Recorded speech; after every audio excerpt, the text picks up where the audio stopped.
প্রিয় মৎস্য খামারি বন্ধুরা, স্ক্রিনে যে ভিডিওটি লক্ষ্য করছেন এগুলো হচ্ছে বড় সাইজের ব্ল্যাক কার্প মাছ। এই সমস্ত ব্ল্যাক কার্প মাছ পুকুরের শামুক বা ঝিনুক খেয়ে থাকে। যে সকল পুকুরে শামুক বা ঝিনুক রয়েছে সে সকল পুকুরে এই সমস্ত বড় সাইজের ব্ল্যাক কার্প মাছের পোনা চাষ করতে পারেন। এই সমস্ত ব্ল্যাক কার্প মাছের পোনা বা অন্যান্য কাপজাতীয় মাছের পোনা আমরা সমগ্র বাংলাদেশে যত্ন সহকারে সরাসরি হোম ডেলিভারি দিয়া থাকি। চাষ করতে আগ্রহীগণ আমাদের স্ক্রিনে দেখানো নাম্বারে কল করে অর্ডার করতে পারেন।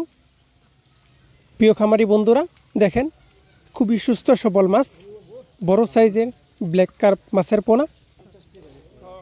চাষ করতে আগ্রহীগণ যোগাযোগ করুন।